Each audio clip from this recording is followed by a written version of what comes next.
વડોદરાની માંજલપુરા વિધાનસભા બેઠક પર યોજાયેલી પેટા ચૂંટણી માટે મતદાનની પ્રક્રિયા શાંતિપૂર્ણ માહોલમાં ચાલી રહી છે। પૂર્વ ધારાસભ્ય યોગેશ પટેલના નિધન બાદ આ બેઠક ખાલી પડી હતી અને આ બેઠક પર ભાજપ અને કોંગ્રેસ વચ્ચે સીધો ચૂંટણી જંગ જામ્યો છે। ભાજપે સતીશ પટેલને મેદાનમાં ઉતાર્યા છે, જ્યારે કોંગ્રેસે ભીખા રબારીને ઉમેદવાર બનાવ્યા છે। બંને પક્ષોએ જીત માટે સંપૂર્ણ તાકાત લગાવી હોવાથી આ બેઠકની ચૂંટણી પર સૌની નજર મંડરાઈ રહી છે।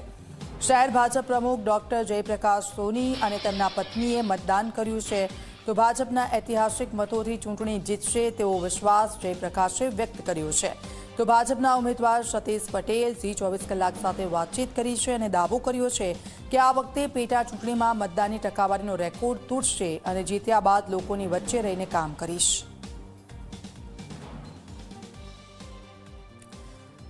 તો વડોદરાના માંજલપુર વિસ્તાર જેની પેટા ચૂંટણી યોજાઈ રહી છે, કોંગ્રેસ અને ભાજપનો સીધો જંગ અહીંયા જામવાનો છે।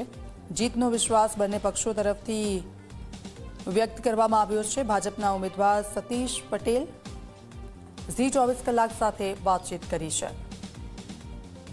સીધા જઈશું રવિ અગ્રવાલ અમારી સાથે લાઈવ જોડાઈ ગયા છે। રવિ, ભાજપ અને કોંગ્રેસ એડી ચોટીનું જોર લગાવી રહી છે આ પેટા ચૂંટણી માટે અને ત્યાં લોકો આવી રહ્યા છે મતદાન કરવા માટે। કેવા દ્રશ્યો, શું વિગતો ત્યાંથી?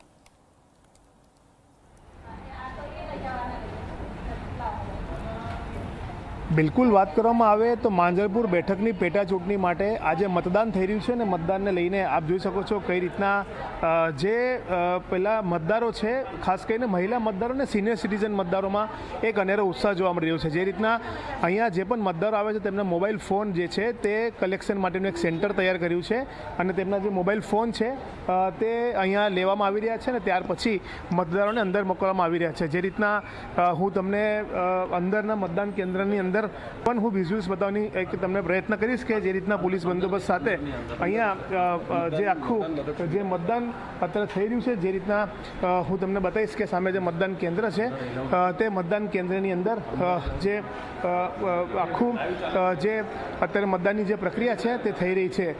જે રીતના આપ જોઈ શકો છો કે મતદારો છે તે મતદારો મતદાન કરવા માટે જઈ રહ્યા છે।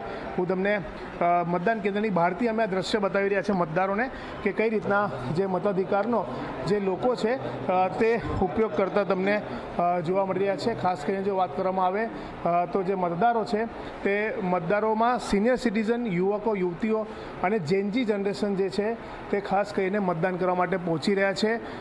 એક જ પ્રશ્ન છે માંજલપુરમાં કે જે ડેવલપમેન્ટના કામો થતા હોય અથવા તો રોડ, રસ્તા, પાણીના જે કામો છે તેને લઈને મતદારો પોતાના મતાધિકારનો ઉપયોગ કરતા નજરે પડ્યા છે। ચોક્કસથી રેગ્યુલર ચૂંટણીમાં જે સંખ્યા હોય છે મતદાનની તે સંખ્યા અહીંયા જોવા નથી મળી રહી।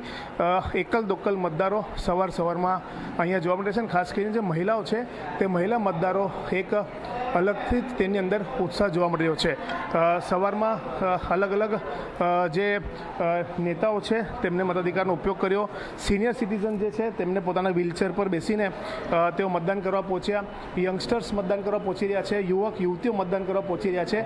એટલે કહી શકાય કે લોકો પોતપોતાના જે અલગ અલગ જે પ્રશ્નો છે, પોતાના ઉમેદવારો પાસેથી જે આશા અપેક્ષાઓ છે તેના લઈને અહીંયા મતદાન કેન્દ્ર પર મતદાન કરવા માટે આવી રહ્યા છે। જી બિલકુલ, આભાર રવિ, આપની પાસેથી અપડેટ્સ લેતા રહીશું। તો આપ જુઓ, મતદાન કેન્દ્રો પર સંખ્યા ઓછી છે અને હજુ સવાર છે એટલે ધીરે ધીરે સંખ્યા વધી શકે છે, પરંતુ પેટા ચૂંટણી તેને લઈને જીતનો વિશ્વાસ વ્યક્ત કરવામાં આવી રહ્યો છે। માંજલપુર વિધાનસભા પેટા ચૂંટણી માટે મતદાન ચાલુ છે। મતદારોમાં અનેરો ઉત્સાહ જોવા મળી રહ્યો છે। પેટા ચૂંટણી હોવા છતાં પણ મતદારો સવારથી જ મતદાન કેન્દ્ર પર પહોંચ્યા છે, ત્યારે ભારતીય જનતા પાર્ટીના ઉમેદવાર સતીશભાઈ પટેલ પણ અહીંયા મતદાન કેન્દ્રની મુલાકાત લેવા આવ્યા છે। સતીશભાઈ, શું કહેશો, શું રિપોર્ટ છે, કેવું મતદાન થઈ રહ્યું છે? આજે મતદાનનો દિવસ છે। મતદાન 7 વાગ્યા શરૂ થાય એ પહેલાં મતદાર ભાઈઓ મતદાન મથક પર પહોંચી ગયા હતા। ખૂબ ઉત્સાહ છે।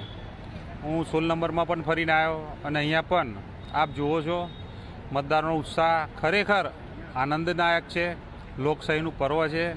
લોકશાહીનું પર્વ ઉજવવા માટે મતદારો પોતાનો મતનો અધિકાર કરવા માટે મોટી સંખ્યામાં આજે અહીંયા પધારી રહ્યા છે। આપ જોઈ રહ્યા છો કે સવારથી જ મતદારોનો ઉત્સાહ બતાવી રહ્યો છે કે ખૂબ મતદાન વધુ થવાનું છે અને મતદારોનો હું ખૂબ આભાર માનું છું। દરેક પેટા ચૂંટણીઓમાં મતદાનનો જે આંકડો હોય છે એનો રેકોર્ડ તૂટશે એવું લાગે છે તમને? સાંજે ખબર પડશે 100%. અત્યારે લાગી રહ્યું છે મતદારોનો ઉત્સાહ, જે રીતે મતદારો સ્વયંભૂ આવી રહ્યા છે તો 100% રેકોર્ડ તૂટશે એવું લાગી રહ્યું છે. મતદારોના મનમાં એવા પ્રશ્ન છે કે ભાઈ ડેવલપમેન્ટના જે કામ થઈ રહ્યા છે હજુ પણ સારા થાય, રોડ રસ્તા પાણીની જે સુવિધા છે તેમાં સારી સુવિધા એમને મળે, સાથે જ પબ્લિક ફેસિલિટીઝ જે છે, ગાર્ડન્સ છે એમની પણ એમની ડિમાન્ડ છે. શું કહેશો સતીશભાઈ જીત્યા પછી કઈ રીતના લોકોની વચ્ચે રહેશે? 100% પ્રાથમિક સુવિધા આપવાનું એ કોર્પોરેશનને પાર્ટીના ચૂંટાયેલા પદાધિકારીઓનું કામ છે. સારા બાગ હોય, સારા રોડ રસ્તા હોય, પાણી એ પ્રાથમિક સુવિધા છે. 100% જ્યાં જે નહીં હોય ત્યાં હું જાતે આખા વિસ્તારનો પ્રવાસ કરી અને કામગીરી કરીશ. તો જે રીતના જાતે વિસ્તારનો પ્રવાસ કરીને કામગીરી કરશે તે પ્રકારનું આશ્વાસન તેઓ મતદારોને તો આપી રહ્યા છે, પરંતુ સાથે જ તેઓ કહી રહ્યા છે કે પેટા ચૂંટણીમાં મતદાનનો જે આંકડો હોય છે તે આંકડો એટલો સારો રહેશે કે અગાઉની પેટા ચૂંટણીમાં જે મતદાનની ટકાવારી છે તેનો રેકોર્ડ તૂટશે. અને જે રીતના વાત કરીએ તો સતીશ પટેલે સ્પષ્ટ કીધું છે કે જીત્યા પછી તેઓ મતદારોની જે પ્રાથમિક સુવિધા હોય કે અન્ય સુવિધાઓ તેના માટે તેઓ લોકોની વચ્ચે રહેવાના છે. કેમેરામેન મુકુંદ દવે સાથે રવિ અગ્રવાલ, G24 કલાક, વડોદરા.